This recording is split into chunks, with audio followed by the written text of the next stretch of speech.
शामिल करते हैं सफदराबाद से। ड्राइवर की गफलत और लापरवाही के बायस 13 साल लड़का चारा वाली ट्रैक्टर ट्रॉली से गिरकर जहां बहक हो गया। बाप की मदियत पर ड्राइवर समेत 2 अफराद पर मुकदमा दर्ज।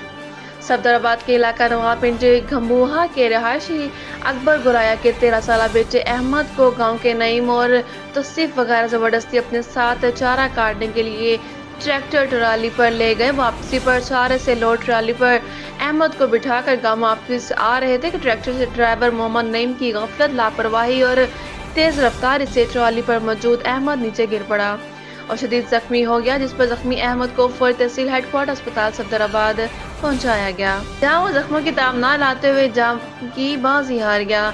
अहमद के वालिद अकबर गुराया की मदियत में थाना सफदराबाद पुलिस ने ड्राइवर नईम और तौसीफ वगैरह के खिलाफ मुकदमा दर्ज कर लिया, जबकि ड्राइवर नईम मौके से फरार हो गया।